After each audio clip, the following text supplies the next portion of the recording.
welcome everybody. So I think this is the third in the chronic pain series of webinars that we're doing. Just to introduce myself for those of you who don't know who I am. So my name is Ian Appleyard.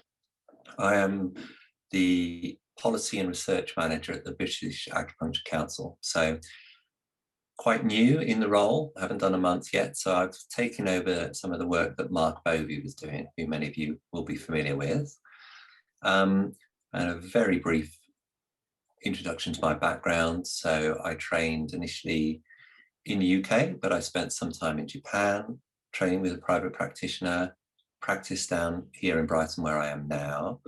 Then I went to China for about 3.5 years, came back, drifted into academia. And then once I was in academia, I drifted into research, and now I've drifted into the BXC. So here I am. So I'm very pleased to welcome Mel Hopper Koppelman, who I've actually known for some time, to give a talk on chronic pain and the recent NICE guidelines that came out here in the UK, and for addiction as well.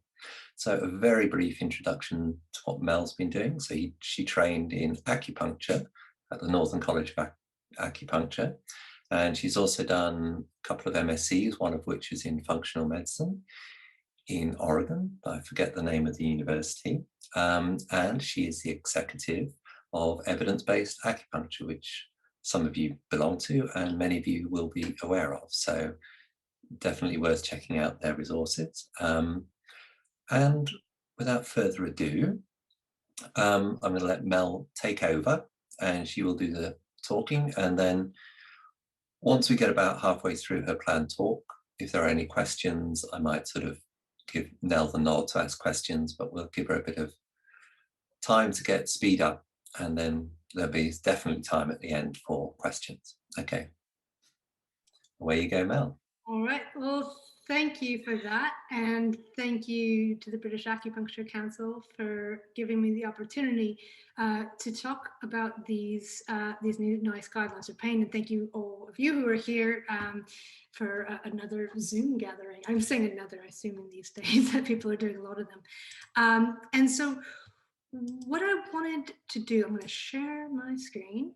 So hopefully everyone can see my presentation. And I wanted to go, I'm going to cover what these guidelines say and what they are, but then I want to get to the bit which I think is kind of more interesting, which is what do they mean and how do we use them? And so I'm hoping to cover people who may be in this room who have different needs and goals, and kind of making some distinctions about how these might be used differently. And as Ian said, I'll go for a little while, but I'm happy to answer questions as I go as well. If you have a question that I think I'm hopefully going to cover later on, I'll just say, I'll get to it. But it's nice to make these things interactive and to find out, how I can best be supporting you. So these guidelines are for chronic pain. Well, I don't know, depending on who's in the room, let's just say, start at first things first, that NICE is the organization in the UK that is an independent, I guess, government-run program that's developing the clinical guidelines and research summaries that they are making recommendations to the National Health Service about what treatments they should be recommending and offering. And while it is UK based, it actually has international reach. So for example, I'm going to be virtually speaking at a conference in Korea, and they were very interested in what the NICE guidelines would show because that would affect their hospital policies. So it is UK based, but it is considered to be important elsewhere. And so these guidelines, I don't think that there have been guidelines that have been like this, because it's for chronic pain, which includes primary and secondary. So primary is where the pain is the key issue, perhaps due to an injury or due to some sort of trauma, but also secondary to different complex chronic conditions, which they include fibromyalgia, rheumatoid arthritis, ulcerative colitis, IBS, endometriosis, chronic headache, migraine. So just to take a step back, and we can kind of just get a little bit glassy-eyed as we read guidelines, like that includes a lot of different people. Um, and this is just a little clip of what the guidelines say verbatim, because I know these questions come up. About acupuncture, it says, consider a single course of acupuncture or dry needling, they do not distinguish, within a traditional Chinese or Western acupuncture system for people aged 16 years and over to manage chronic primary pain, but only if the course is delivered in a community setting, is delivered by a band 7 equivalent. This is to do with training and salary within the NHS, is limited to 5 hours of contact time, and is delivered by someone with appropriate training at equivalent or lower cost. So, people, I know some people were interested about, acupuncture versus dry needling and cost effectiveness, and we will get to all of that. But I'm particularly interested in the potential number of people who this guideline includes. I think may be unprecedented.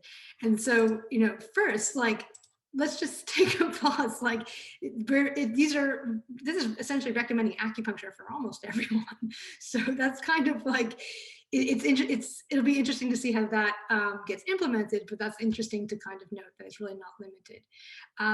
So in terms of what the guidelines mean, the guidelines, just like research itself, it really doesn't have, in my opinion, meaning without context, and without kind of deciding, who's the audience, and who is it for. So, what questions are you answering in terms of how you're going to be using this? Which assumptions are you challenging? What are the core values you're working with? And I wanted to highlight for this talk, what's your call to action?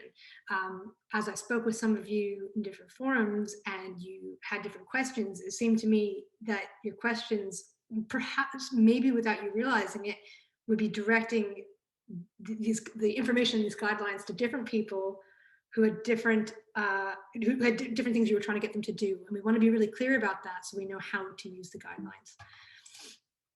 And so this is sort of a, choose your own adventure. And you may fall into different categories, more than one category. So the first category is the self-employed acupuncturist seeing self-paying patients. That, in my understanding, is most of the British Acupuncture Council membership. And for other people here as well, if you're not in China or Southeast Asia, like that's the predominant model. The second is the self-employed acupuncturist looking for an NHS contract, and your call to action and what you need to do, I would say, is going to be different. The third is the acupuncturist looking for employment within the NHS. And again, this is a different thing again. And the fourth is a UK acupuncture organization, perhaps like the British Acupuncture Council, looking for widespread adoption of acupuncture as a modality and access to it. So these are all going to be different. One question I received that I wanted to address at the beginning, to give a little context, someone asked, what new piece of evidence made NICE change their mind about recommending acupuncture? And I think Ian would agree with me that this is back in 2016 when NICE recommended, they removed acupuncture from the recommendations for the treatment of chronic low back pain, and really they held acupuncture to a completely different standard than they held any other non-pharmacological treatment, to the point where, this is my feeling, but I can evidence this, that it was clear to me that they had decided that they were not going to include acupuncture before they did their evidence review. The reason why I say that is because they didn't include anyone trained in acupuncture on their panel, even though acupuncture was already offered. But mainly they insisted on comparing acupuncture to sham acupuncture rather than to usual care. But fortunately, that was 2016, now this is 2021. So going into the future, now we see acupuncture for chronic primary pain. The UK guidelines are now consistent with other countries. And so they point out that at the time that NICE was removing acupuncture from guidelines, everywhere else in the world, they were adding them. And so that's helpful to know if you're speaking, depending on who you're speaking with and depending on their level of awareness, that if someone has the impression that this is like a super new thing that national guidelines are recommending acupuncture, you could almost say that the UK is a little bit late to the game. And I think that that offers more credibility, to be honest. The other thing about, why the guidelines come to a different recommendation now than before is one thing that we need to kind of step back. If you're an acupuncturist, you don't kind of think about acupuncture this way, but when we're researching it, there's different philosophies and assumptions being made by the researchers, interpreters, that change how we interpret the results. So if we assume that, if we don't know how acupuncture works and we're not acupuncturists, if we assume that acupuncture is like a device, if we're pretending that it's like simply something you can hand to someone and have them do, then you're going to research it or understand it differently than if you're going to assume that it's like a procedure like surgery, or even that it's like philosophy or system like TCM. And all of these have different assumptions built into them, and they all lead people looking at research to come to different conclusions. I don't know if that makes sense. It's just, once we get out of the realm of handing someone a drug to take, then we need to understand that these different assumptions and philosophies play into how we interpret or even design studies. And also in support of this idea that acupuncture is not just this new thing that NICE is designed to be kind of crazy and modern, I didn't include that. So that basically that acupuncture, this was in 2018, was recommended. There was over 2,000 recommendations for acupuncture in various national guidelines and official medical guidelines for things that included pain and also many non-pain conditions. So NICE is, we can kind of say that NICE is catching up in its recommendations. So this is just a small quote from the current guidelines in case any of you, you're here, you want to know more about the NICE guidelines just than the fact that they're recommending acupuncture, just so you can understand the thinking a little bit where we are. So they write in their separate document on the research for acupuncture, the committee noted that in their experience, nonverbal communication and the belief system of the practitioner giving the acupuncture is an important aspect of the intervention, and therefore something that could have impacted the validity of the sham, unblinding, non-specific effects. The committee discussed the implications of poor blinding and noted that these could lead to overestimation of the treatment effect for acupuncture because sham can be less effective if blinding is broken. So that people might be getting better because they like the attention they're receiving from their acupuncturist, and that's not really our diagnosis, point selection, treatment that's doing it. But then they go on to say, conversely, the committee agreed that some of the sham procedures could have a therapeutic effect, that when you do sham needling, you're doing some sort of acupuncture, such as traditional acupuncture sham methods that involve inserting the needle a few centimeters away from the actual acupoint or meridian. Actually, I just noticed that they said meridian without saying so-called meridians. That's kind of nice. They just kind of put it in there in the sentence. In theory, these points could be deemed as an appropriate needle insertion under the definitions of Western acupuncture or dry needling, and therefore underestimate the effects. So what they're acknowledging is that sham acupuncture is not an inert placebo, which is the opposite of what the 2016 low back pain guidelines said. And so it's not about the evidence, it's that these were clearly, to me, different people looking at the research, and that's how these things work and why it's important that we show up and why you're here. So in terms of how to leverage the guidelines, if we're kind of choosing our own adventure and starting with self-employed acupuncturists seeing self-paying patients, then let me ask you can put it in the comments, what's the call to action that you're looking for?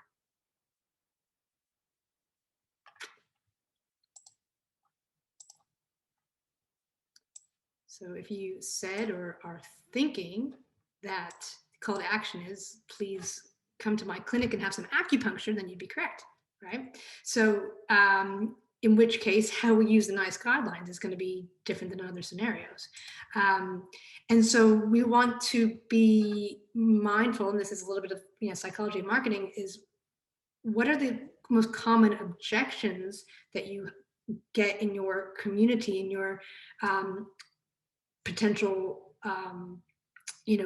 people who could be seeking your care? What are the objections they have? Why aren't they already seeing you? And how can you overcome them? And how do the NICE guidelines help you do that? So one is like, does acupuncture work? Or is it this like pre-scientific gobbledygook? Is it like real? And this this goes to, this is a rational objection that people be aware of. And also I want to say like a fear of being not accepted or ridiculed. So sometimes you might, and you guys might see this in your clinic, that you have someone who's coming to see you and getting good results, but their spouse thinks they're a little bit weird.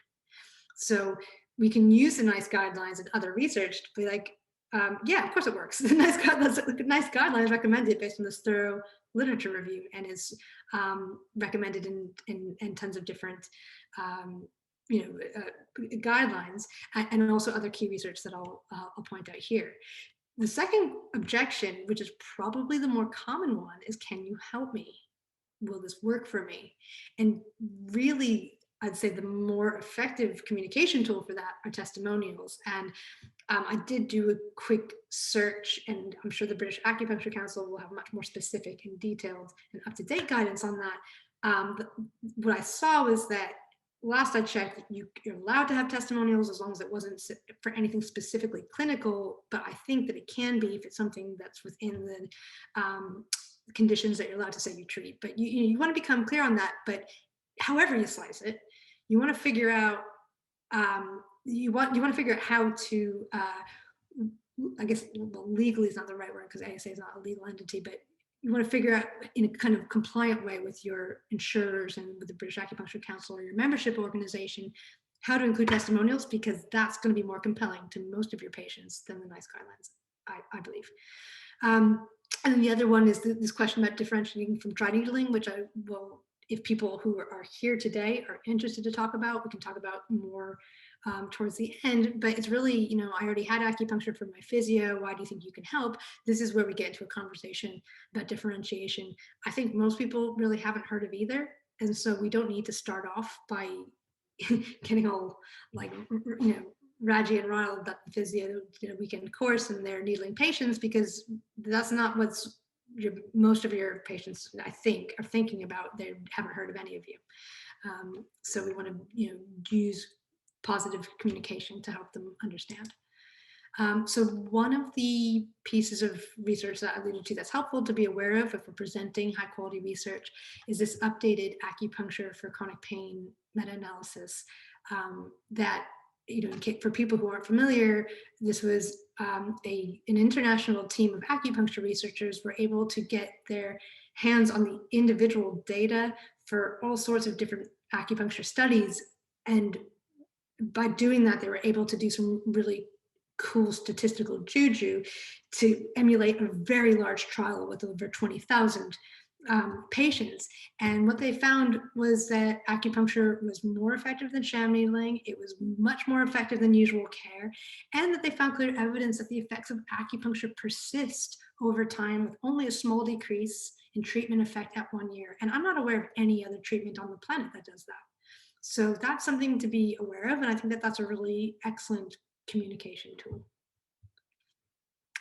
The other thing, and this is going to be relevant for all 4 categories, but even if you are a private acupuncturist taking self-paying patients, like I put this up on my wall. It's kind of ugly, but it like says management options for the NICE guideline of chronic pain. Acupuncture is right there. It doesn't even say acupuncture and dry needling, and that just, I think, gives credibility and is a good education tool. So even if nothing else, just having that, just so people are aware.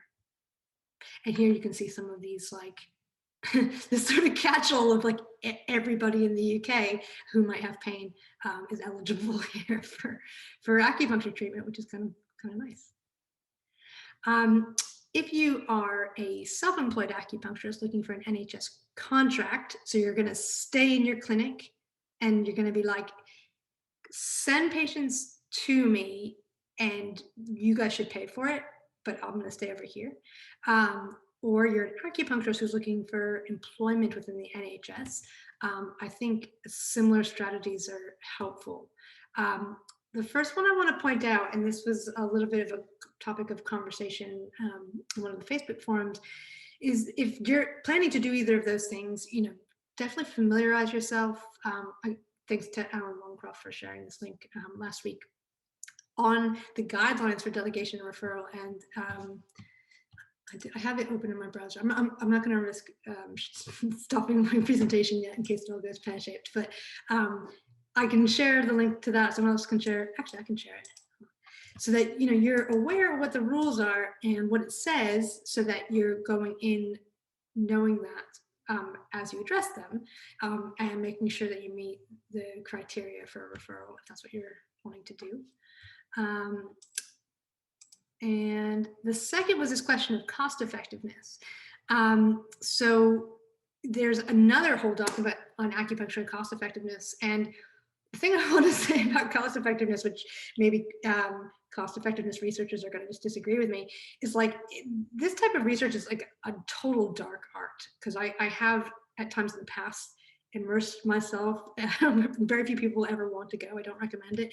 And you get these very large equations with a whole lot of Greek in them.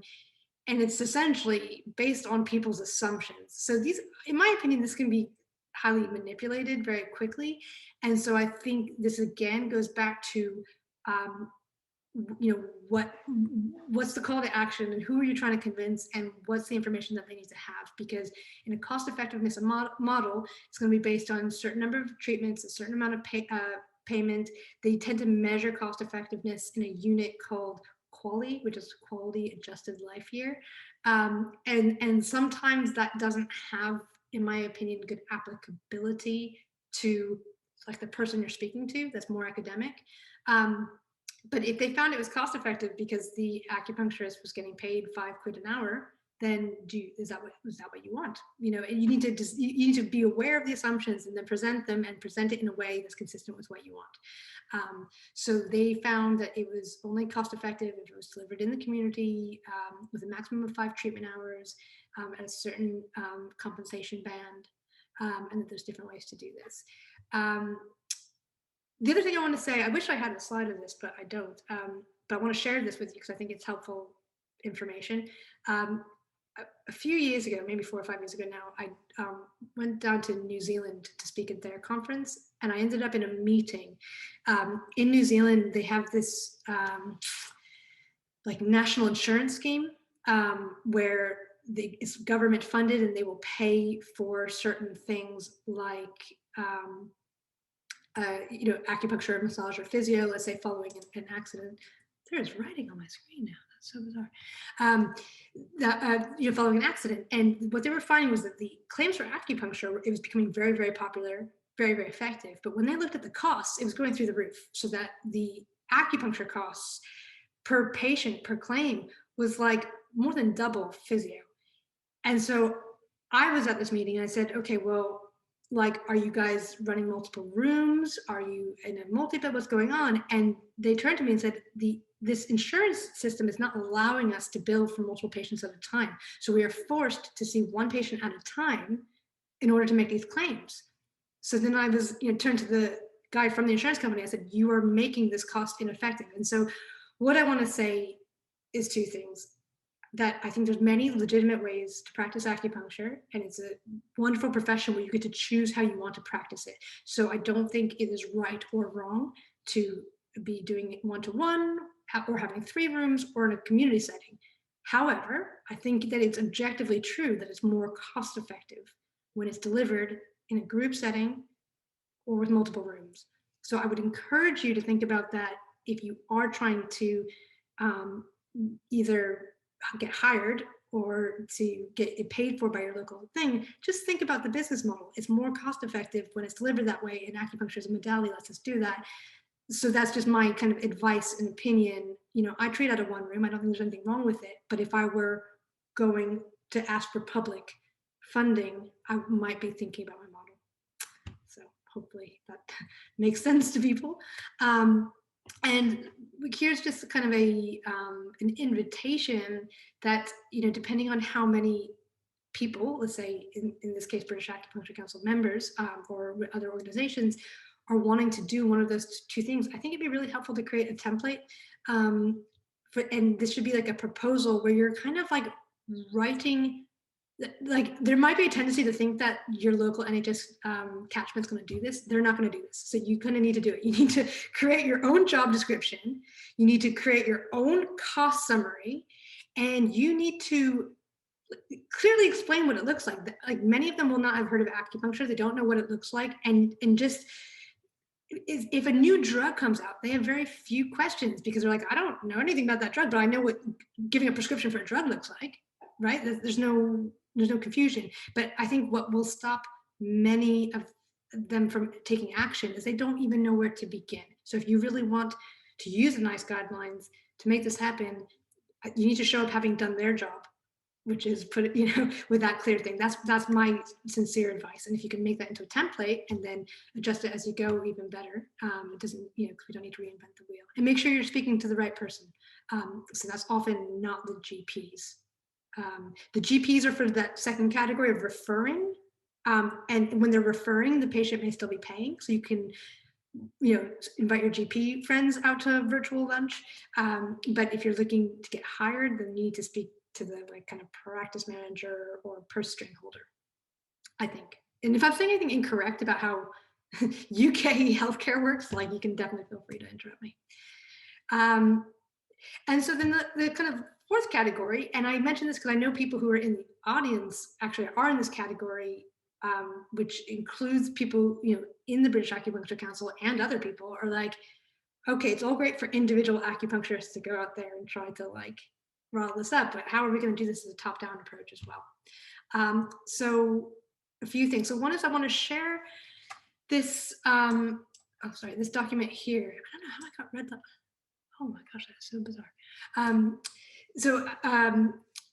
This review here, this is a white paper that it's a little bit US centric, but it's totally applicable. And I'm sure it has a lot to do with why they're phasing out pain medication as a primary treatment for pain, is that this document includes evidence that acupuncture is effective, that it's efficacious, that it's cost effective, and also talking about treatment for weaning off of a medication like opioids and preventing opioid use. So it's a really good starting point, and also mechanisms.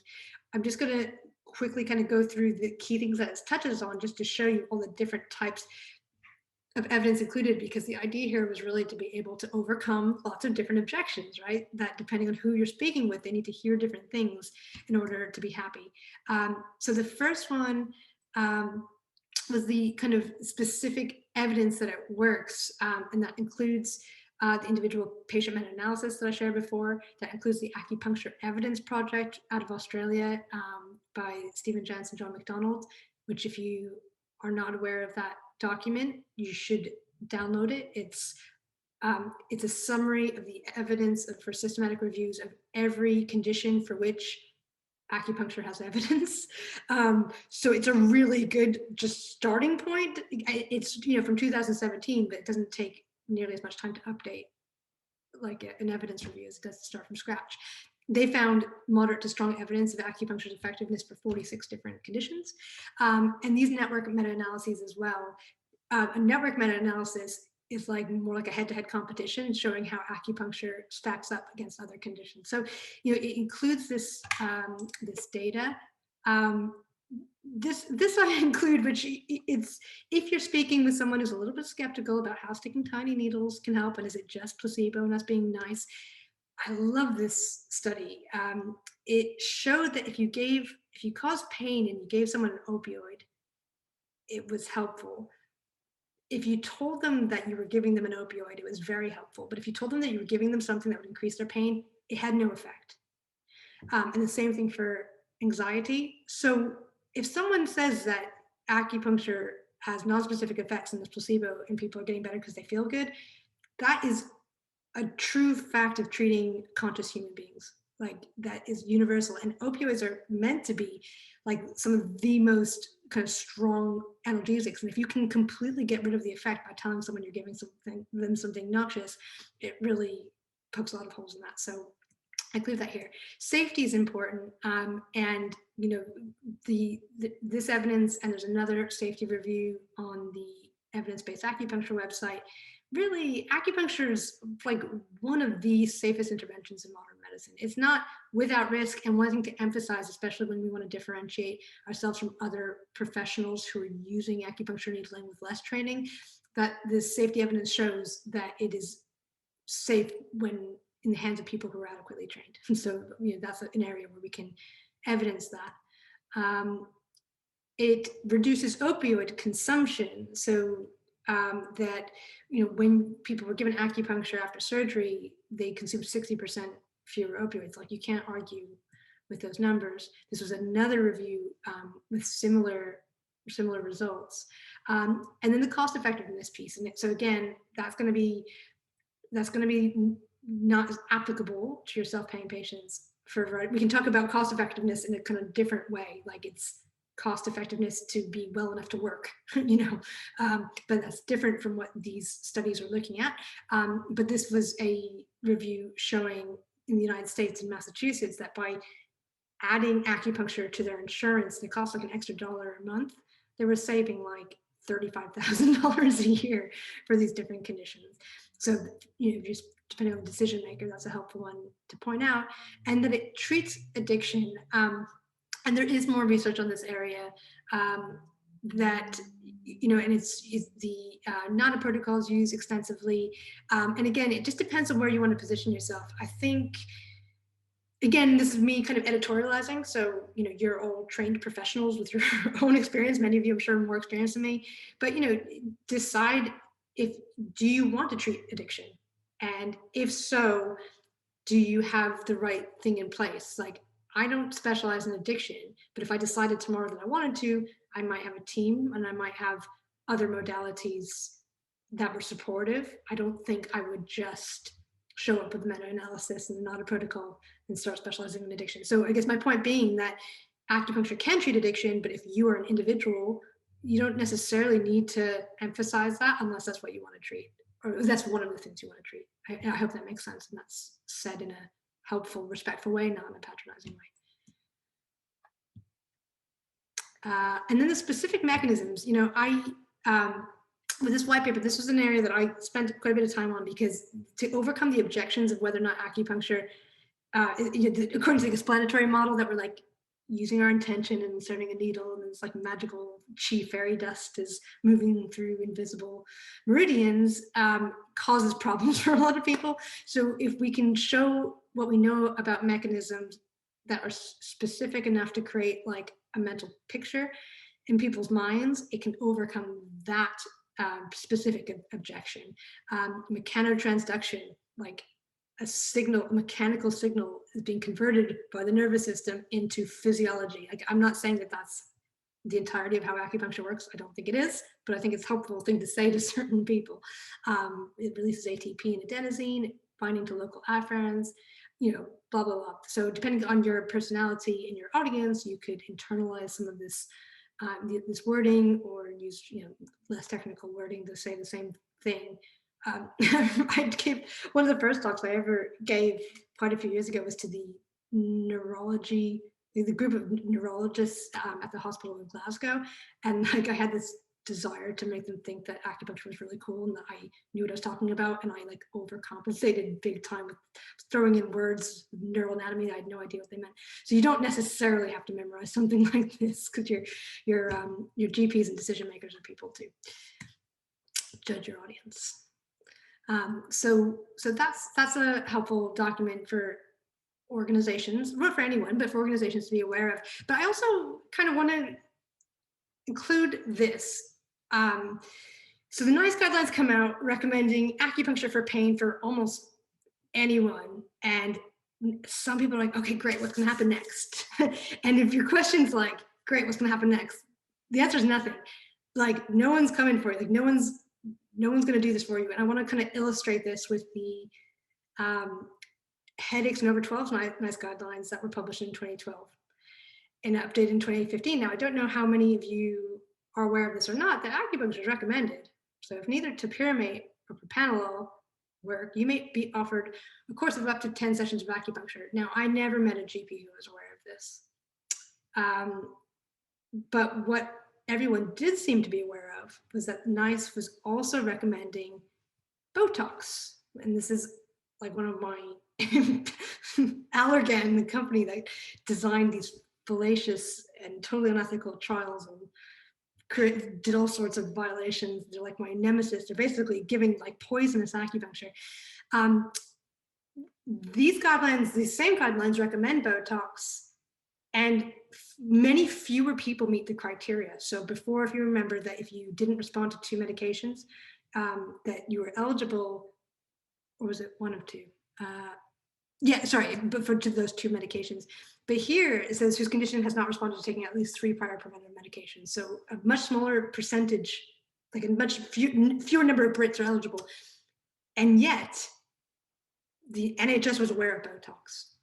And this is a little bit naughty to recommend, but since I'm now in a different country, I'll tell you, I was curious about this. So I had a patient who I was very friendly with, and I had her pretend to be a migraine patient and contact Migraine Action for support and see what they would send her. And I told her exactly what to say, and they sent her this information kit and it had loads of information about Botox and 0 information about acupuncture. And I ended up writing a blog post about it that Migraine Action wasn't happy about. But the point is that Migraine Action is partly funded by Allergan, but more important, Allergan created a huge document on how to implement Botox for migraine that they handed to the NHS. They were like, here's the population in these different districts of the NHS. Here are the NHS catchment schemes. This is how you train someone. This is how you hire them. This is where you get it. They didn't have to think about anything. They just handed it to them. That is why Botox gets used in the NHS for acupuncture, because it's not handing them a prescription. It's just as complicated, if not more complicated, to administer if you think about it, right? So what I am saying is that nobody's coming for us. Nobody's going to do this for us. But really, the organizations, British Acupuncture Council, other organizations, really, if this is something that the profession wants, that they want the NHS to be implementing this, and they want this accessibility to be there, and they want it paid for, then my opinion is that you need to create this, you need to spend the time and the money to create this document so the head of whoever who is like completely burnt out and overworked doesn't have to think and can implement it. And then I actually think that it's actually, as I'm talking, I believe this is possible. Like, you could see acupuncture widely used in the NHS, but I believe that you need to do the work for them. And then I'm going to just leave with an idea about dry needling, because this comes up a lot.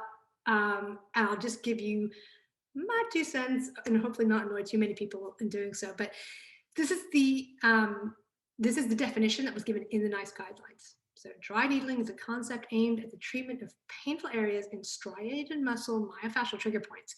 In this concept, therapists aim to needle as close to where it hurts without making it worse. In contrast, protagonists, interesting word, of traditional Chinese medicine choose distant points in their attempts to harmonize the perceived misbalance of body functions and emotions. So we don't need to debate the finer points of the accuracy of those definitions. I just want you to know what's in there. But one thing I observed, because I'm a little bit of a unicorn, maybe not the only one, but a rare person who trained in the UK, lived in the UK, and now has come over to the United States, is that I see this conversation play out, and really there's a huge difference in how the conversation happens based on country, because it depends on things like licensing and legality and that sort of thing. So what I mean by that is, in the United States, in many states, acupuncture is a licensed medical practice, which means that if you are not a licensed acupuncturist, it is illegal and a breach of your scope to practice acupuncture. And this is one of the drivers of physiotherapists and osteopaths saying that they practice dry needling and saying that it's not acupuncture, because if they were practicing acupuncture, that would be illegal.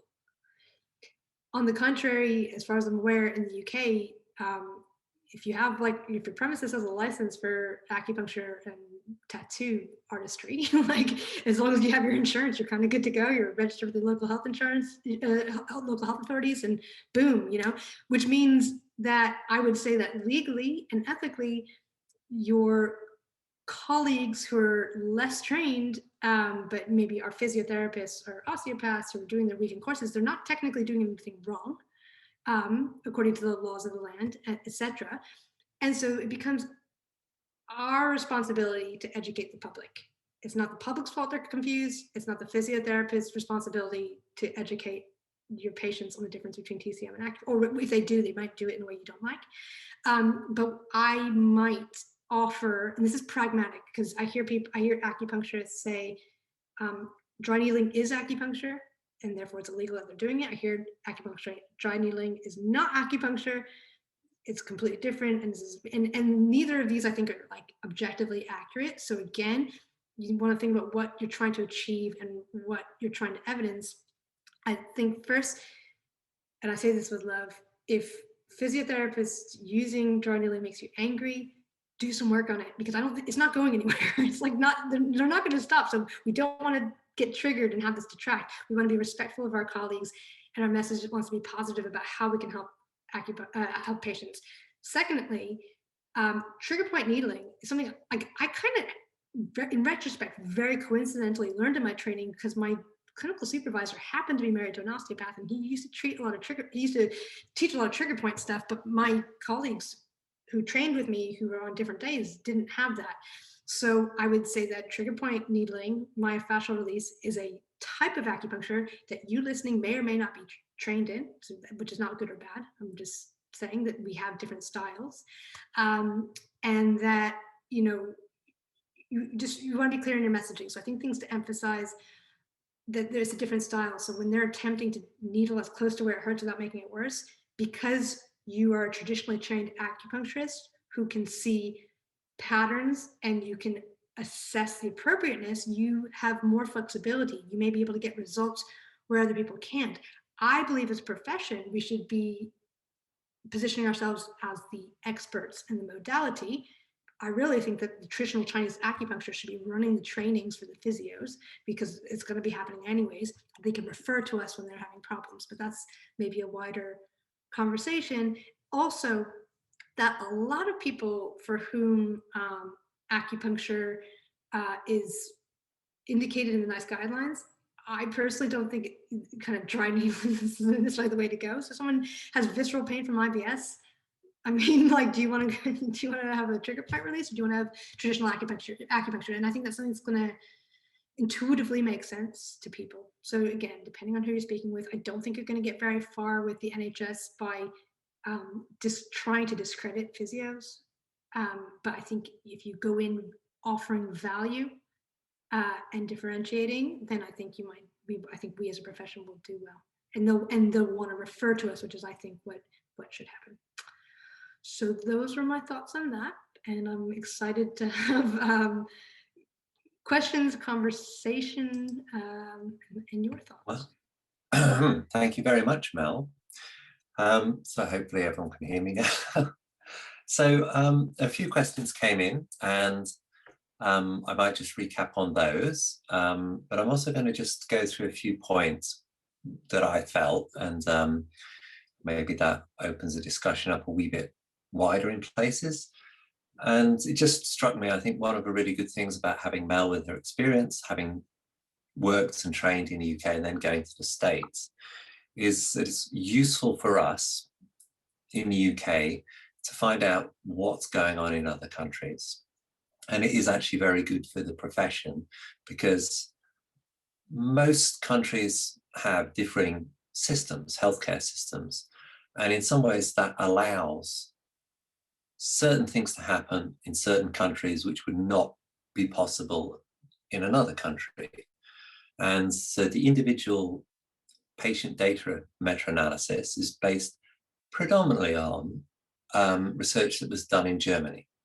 So there's some particular characteristics about healthcare in Germany, as in there's quite a lot of medics that do acupuncture, and it was their national health insurance scheme. So when the insurance was saying, should we do this or shouldn't we do this, there was quite a powerful body of doctors to say, yes, we want to do this. Therefore, they funded on a national basis, which in acupuncture terms are extraordinarily large trials involving thousands of patients. So it's very difficult to find other trials of similar size outside of China and things like that. So we are lucky because we can use that, and it's reasonable to transfer the information over into the UK. So if the German healthcare system had been like ours, that would not have happened. So the other thing is you're finding out what's happening in Australia and that resource that's there for us to make use of, but also finding out about the way acupuncture is practiced in America and the things that that throws up. So I think, sort of wider communal objective to promote acupuncture in however that may be within healthcare systems, or just let more people know about it, sort of win the argument that this is a useful therapy, then it's kind of good for us to make use of those international ideas and international collaborations. So things like evidence-based acupuncture, these international forums, I do think are very useful for us to sort of get a bit of inspiration and input. Okay, there was one kind of not straightforward question, but one thing that needs to be clarified. Somebody asked, what kind of chronic pain are we talking about? So within the NHS, I'll let Mel have a little rest. Within the NHS, the NICE guidelines, it is titled predominantly primary chronic pain. So that's chronic pain effectively for things they don't know what the person's got. So it's kind of it's a diagnosis by default. So we don't know what could possibly be causing this. Therefore, we're just going to call it primary chronic pain. Secondary chronic pain is where they usually see some underlying changes in tissues like osteoarthritis. However, if the person's pain seems out of all proportion to what that secondary condition might normally cause, it then also becomes primary chronic pain. So you might have a little bit of osteoarthritis in your knee as perceived by your GP or the person who took the x-ray, whatever, but you seem to be in an awful lot of pain, way more than other people. So they would say that's also primary chronic pain. And that's what gives these particular guidelines quite a wide scope as far as I understand, because ultimately there's a subjective medical diagnosis there which blends secondary and chronic pain. But it's also fundamentally that we don't really know what causes pain in a wider set, in a very detailed sense. That's probably what's going on there. So any thoughts on that, Mel? So would you cover on that? Well, yeah, no, I guess I would ask if that answered the asker's question, but I would agree that the guidelines, especially given that my last deep dive into NICE guidelines was in 2016, these are incredibly broad. Like it is very easy to meet these criteria to access. And so honestly, I guess what I want to say to the individuals here and the collective here is this is an opportunity to make of it what you want. If as a profession we're willing to do the work. Yeah. There is, it's simply a matter of implementation. And I hopefully alluded to some of the mechanics of that nobody's going to do it for you, but this is how you do it. That there's very few people for whom this is not going to apply if they have some sort of pain. Yeah. So Mel actually asked the question whilst you were talking, and it's basically, is the 5 hours of treatment enough? So we had a forum the other day, and I did say a bit of that. So maybe what's your view, Mel? Okay, yes.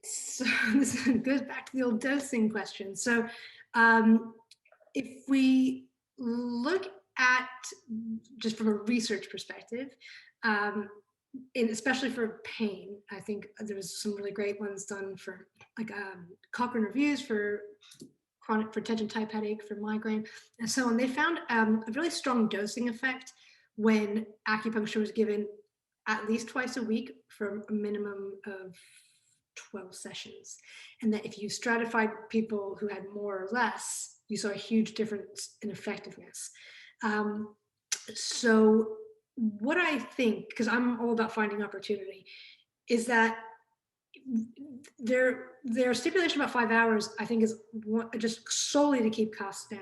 So the question that I have is like, well, if you do things in a multi-bed setting, then you can define your hours differently, because your patient might be there for an hour, but if you're giving them 10 minutes of active time, then that's 10 minutes. That's what you're billing for.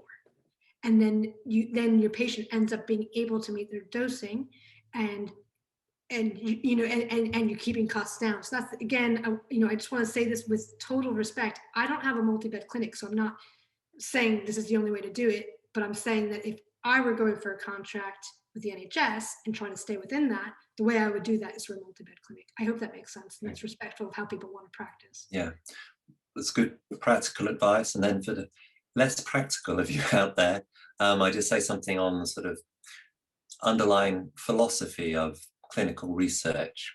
So there's two things. In many ways, it was all set up, randomized controlled trials for medications. So what they're trying to do is isolate one particular variable and have two identical groups, except for one variable that's different. So in that sense, it's very binary in its nature. And this is one of the challenges for acupuncture, because people tend to think either acupuncture was given or it wasn't. There's no gray. So acupuncture was given. Does that mean one treatment, two treatments, three treatments, 12 treatments? Acupuncture was given. Does that mean anybody with a needle sticking it in counts? Does it mean different styles, etc.? It doesn't. It just kind of makes yes or no. The other thing is, when people do a systematic review, kind of to obey the laws and gods of science, as it were, you're meant to do things in a prospective way, which means you write everything down that you're going to do, and then you do it. You enact it like a machine, and you shouldn't bring in anything post hoc or from the sides. You should basically set up what you're going to do, and then you run it like a machine. So it's kind of taking your biases out. So with these clinical guidelines, what they did was set it up like a machine.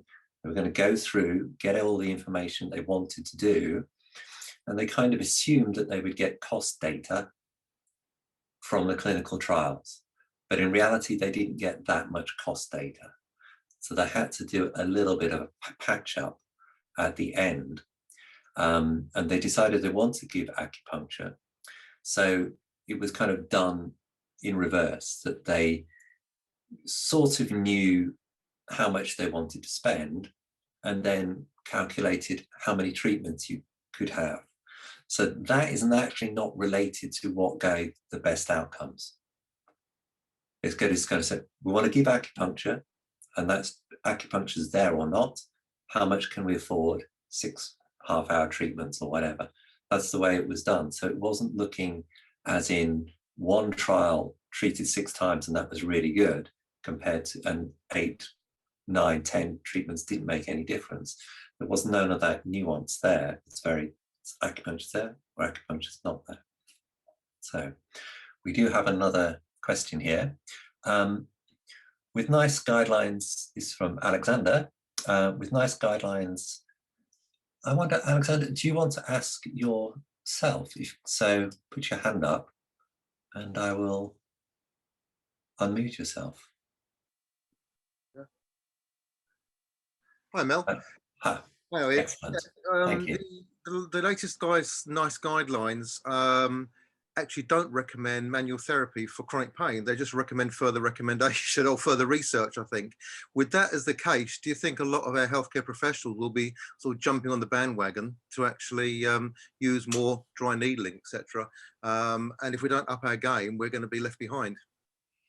I think you're right. I think I think you will see an increase in that. And so I'm going to just repeat again, this isn't coming from any sort of like officially sanctioned research. This is just me thinking about these things for whoever's listening.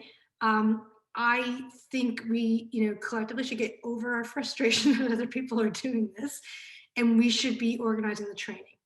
So traditional Chinese acupuncture colleges as continuing education should be offering training for physios and chiros. If you are an individual in the UK who who's exceptional and specialized in osteoacupuncture and MSK acupuncture, and you're really good at it, you've been around for a while, set up a training.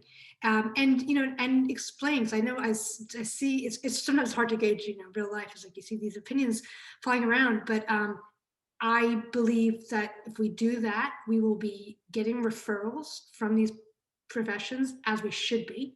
We will be teaching them safe practice, because if they are taught well and safely, I think that they can help people. But that otherwise, what will happen if we don't do that is that the physio groups and the osteo groups are going to be setting up their own training, and they're going to be spreading nonsense about what we do, which is what I see.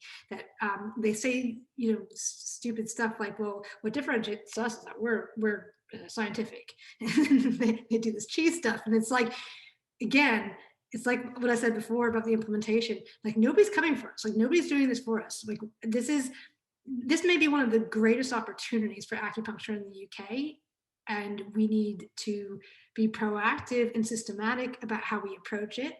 And I think that really, if we could set up something where the traditional acupuncturists, BAAB accredited, we're offering these trainings, then that would really secure the future of acupuncture in the UK, because otherwise I think you're going to get a lot of watering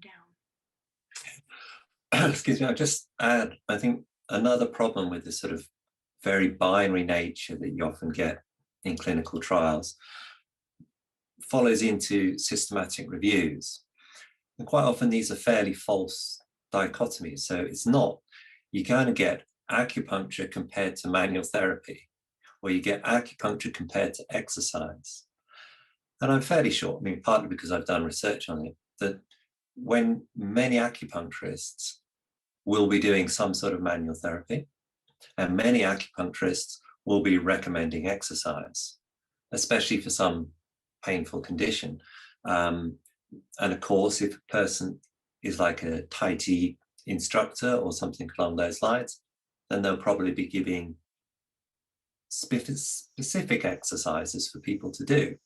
So no one, I think in actual clinical practice for a lot of acupuncturists, we don't see it as this either or. Because a person's had acupuncture, it doesn't mean that they shouldn't do exercise.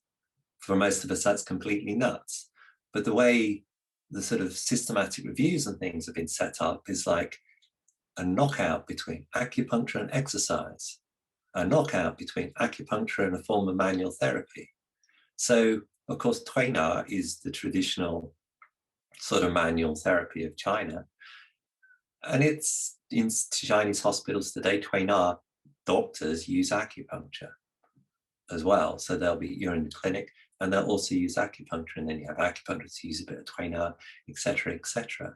So whilst we have to sort of deal with what is, but at the same time, we've sort of got another point to make to the wider population, if you like, to the wider peacemakers. You don't have to see it as this kind of either or. Maybe two go together, and maybe the two help each other. So Mel, you want to? Yeah, like two things along those lines. One is that, speaking to your point, even on the kind of adjunctive or manual therapy, that many of us in our practice are going to be using acupuncture and moxa and gua sha and cupping, which I think gua sha is now like myofascial scraping tool fun, and cupping is like your kind of new age suction, newly named device. And so again, this is an opportunity for patient education, and also for educating our colleagues who have minimal training in these modalities about how to use them well. That I do think there's a place for us with a leadership role. And conversely, to emphasize a somewhat negative point, is that this was happening at the time that I was in the UK. I would be surprised if it stopped, that physiotherapists who had been doing dry needling were starting to offer it for allergic rhinitis and fertility. Riddle me that, in terms of your physio treating fertility with dry needling. So it's almost, we almost have a moral obligation to kind of educate them and the public on what we're doing and why and how. Alex, fire away. Yeah, what I was going to say was I did a lot of sort of first aid training up and down the country, and what I found a lot of practitioners are very unconfident about is the ability to deal with musculoskeletal and pain. They're very well educated on internal medicine when they come out of the colleges, but they seem to be quite, not frightened, but apprehensive of how to deal with these conditions. And you're quite right about it in China, but in China, Tweenar is a 6-year full-time doctorate level program, and they teach integration of Chinese medicine and Western medicine together. So and that's why when I came back to the UK, I qualified as an osteopath as well, because I think that the integration is where we need to go to become a safe practitioner with both musculoskeletal and with chronic pain.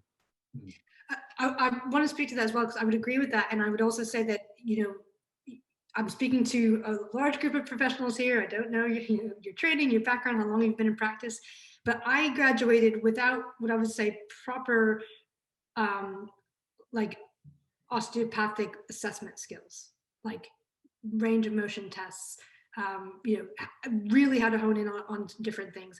And I think sometimes when we get emotional and say, like, we treat this, but if I ask myself honestly, I'm not competent with that. So another thing that we could be thinking about, through the different training modalities, can there be some excellent continuing education for musculoskeletal if you are hoping to see a huge influx of those people? Like if I were in the UK now with my current training, I would need to do additional training if I wanted to be saying, like, opening the floodgates for these people, and recognizing that my physiotherapy colleagues have skills that I don't have, even if our needles work better than whatever else they were doing before. So just making sure that we are skilled in what we're trying to treat, and closing gaps if there are any gaps in our practice. I think the problem being is a lot of people are taught a lot of range of motion skills, but they're not what to do with it afterwards. It's all right getting people to do this, but then what does it tell you, and what can you do with it? That's the trick. Yeah. Just to quickly speak to Valeria. Well, let me answer this in a couple of ways, because scope is something that means something slightly different in the US if you're in a state that has licensure. So if you're in the UK and you're unlicensed, then I think the question is, are you insured for it? And is it within your agreement with your professional organization, which is a little bit. I think what I understand to happen for a lot of practitioners, it will depend on who they are, because as Alex was just saying, done osteopathy. So people are dual trained.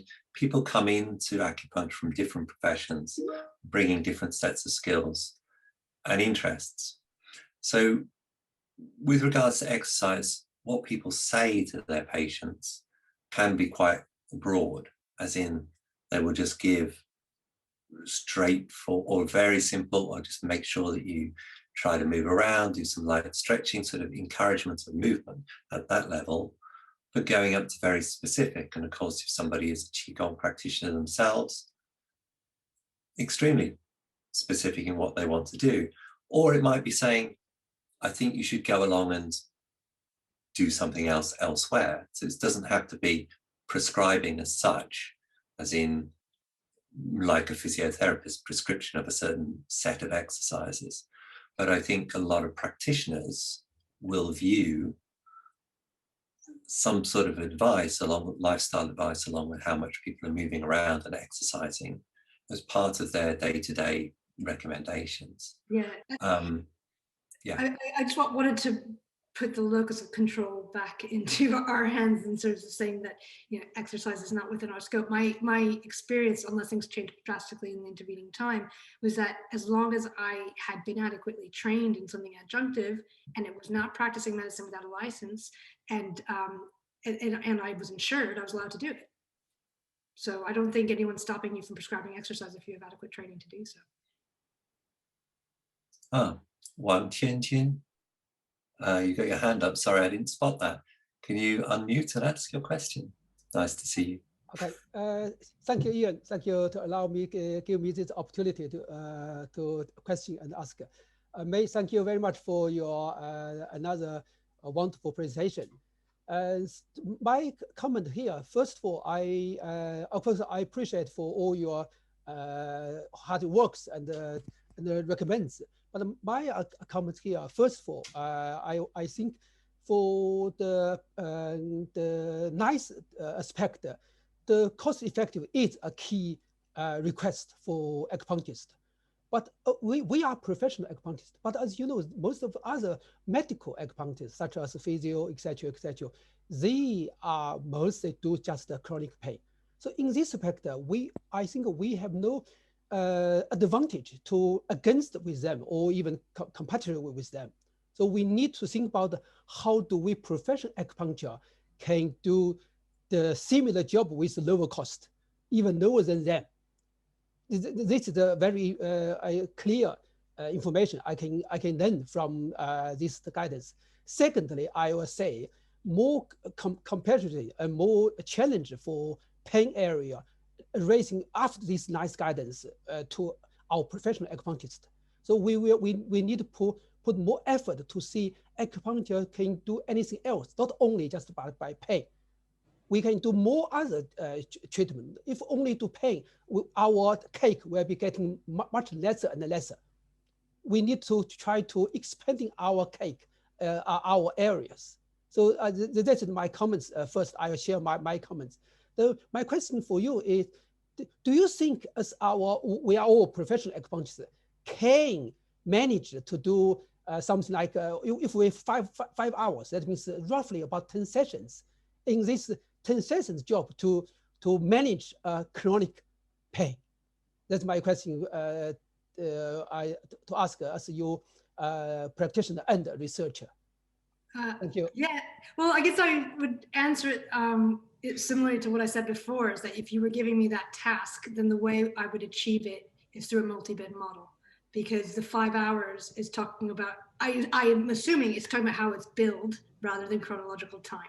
So if you said, all right, Mel, you've got like all these people here, they're in chronic pain, you've got this much money, this is how you have to do it, then the way I would go about solving that riddle is through a multi-bed model, which I also believe has community treatment effects and that sort of thing. But I think you get the most bang for your buck in terms of outcomes and cost. And again, I repeat that, that's not how I practice. That's, and it's totally valid not to do that. But if you were trying to push the cost effectiveness, I really believe that that's how acupuncture was meant to be practiced. And that my understanding was that the reason why we ended up in a one-to-one model was that originally it was like in the UK, it was people who were previously trained in osteopathy who were used to one-to-one, who brought acupuncture over and brought it into this one-to-one, and in some ways made it artificially expensive.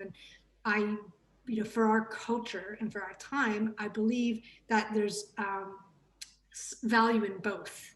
I believe that there's value in a cost-effective acupuncture model where people can get their treatment, they can be in a room with other people that helps them connect, and that they can get something therapeutic. And I think there's also value in that one-to-one time, being seen, being heard, speaking. And when I was in the UK, we did have a multi-bed clinic. Many of my patients were doing hybrid, that they might come weekly for a multi-bed, and then every fourth time they would have a 45-minute, 1 hour session, and that together seemed to work. So I guess to answer your question, I think we can do that using a multi-bed model. Thank you for your answer. And I think yes, multi-bed is an option, but I don't think it is suitable for most of our BACC members. My suggestion for here is we need to think about our treatment strategy. I believe most of our practitioners, our members, are doing one treatment about between 45 to 1 hour. I don't think this is reasonable. We need to think about our time. So I would suggest that most of our treatment try to adapt to this, according to this guidance, with 30 minutes enough. Such as for myself, all my treatment were less than 30 minutes, between 20 minutes to 30 minutes. In this case, that means we can finish 10 sessions in 5 hours. Right. So, thank you. Thank you. I just want to add a little bit about kind of my personal thoughts, if you like, on differentiating between what we do and what sort of the more dry needling end of the spectrum does. So for pain, and we spoke about this a little bit in the previous webinar, for the so-called heart sink patients, so someone who's got chronic pain, but they've got a lot of other things potentially going on. So my view is, although there's sort of a risk that we put these people down as pain and then we give them an outcome measure that's to do with pain, and we try and measure the reduction in pain, because the reality is that depression or something along those lines is the fundamental, it's the root. And how do we deal with that? How do you extract the person from their living environment? If the depression has come on through, they're living through fear because of where they are, or they've lost somebody and there's grief, etc., etc., etc. And these are all melding together with the original, let's say, musculoskeletal pain. So I think the Chinese medicine traditional theories are sort of better, if you like, or hopefully they're better at dealing with that sort of condition. So that's kind of what I would say would be a potential like marketing. This is our special selling point, that we do these things slightly differently.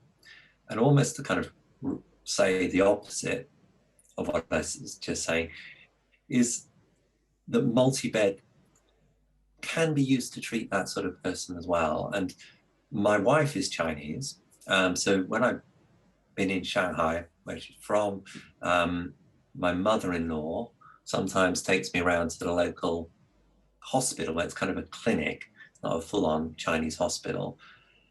And I've often thought this is a wonderful place to be. When I'm old and creaky, if I want acupuncture, this is where I'll go, because it is not just having the acupuncture. There's a fantastic social setting for these people who would, if they had the same conditions potentially in the UK, in London, they might be living very isolated lives. But they're there talking away, chatting away. Oh, here's the Western guy who's interested in acupuncture. Here's so-and-so's grandchildren, etc., etc. It's a lovely, warm and nurturing environment, and a kind of wonderful place to go. Have your aches and pains relieved and then move on. So I think there's a scope for creativity on how we work, but also at the same time, except that it's not necessarily just about where's the pain, I'm going to stick a needle in it, although that is effective. For more complicated cases, we can kind of sell ourselves on what we do, and hopefully at some point in the future we'll be able to demonstrate that what we're doing over a period of time is actually more effective than just straightforward dry needling. So. I want to share, speaking to what you were speaking to, and also Rachel's comment about, she says that in Wales, there's this drive to make every contact count with receiving appropriate lifestyle advice. I want to share something that I'm doing here that could have applicability for you guys in the UK as well. And again, if it could be centralized and leveraged through something like the British Acupuncture Council, it could make a big difference. That there's an organization here that has set up a 12-week lifestyle coaching intervention. They have got it so that it's completely covered by our insurance and our national health insurance. So we do have a national health insurance here as well. We just don't talk about it as much. So that it can be paid for by these entities that are used to only covering drugs and not covering the other stuff. And that I personally can completely outsource it. So I'm not actually delivering it because I'm not able to do that, right? And so it's super scalable. There's a study that's just come out showing that these group interventions, because it's an online group program where they are going through helping people implement the lifestyle advice that you say like dozens of times a day already. So you want to talk about cost effectiveness and getting outcomes. How many times do you guys repeat yourself in terms of your basic lifestyle advice? So different ways this could go. If you're like, yes, Mel, I repeat myself all the time. Can you record yourself and share this with patients? You know, I had resistance to this, like, oh, I need to say it when it's in context, or like, you know, I need to tailor it to each person. Find out if that's true. You know, maybe you could give your blanket lifestyle advice that's based on your training and your unique experience in a recorded that is not Dr. Ornish's program. No, this is the functional medicine program. That came up as well, but yeah. So, anyways, no, it doesn't. It's an ancestral template, but they've been able to demonstrate outcomes. They've been able to demonstrate cost effectiveness. They've been able to demonstrate that it works better than a lot of more individualized programs. But this is something, again, that maybe if you're an enterprising individual who could shoot out some quick videos of things you say all the time and share those, that's more cost effective. And if you are the British Acupuncture Council, and if you're like looking for projects, then if you put something together echoing this, then you could allow your members to use it and offer it, and that would be a really great scalable thing to do. Thank you. Somebody's put in, is that Dr. Ornish's program? No, that's not Dr. Ornish's program. That's it's based on the Institute of Functional Medicine. Okay. Right, so I'm going to scroll down this magic list of all of these people. No one's got their hand up, and I think we've got all the questions that have come through on the chat. So if I've missed something, please let me know by sort of raising your virtual hand, as in the yellow hand on the screen, and I'll catch it and we can get the last question. But if not, we shall finish. Okay. Well, thank you all very much for joining and listening and for your questions participation. Thank you, Mel, for coming all the way from America. And yeah, we look forward to seeing you all and more at the next webinar. Okay. All right, so bye for now. Bye.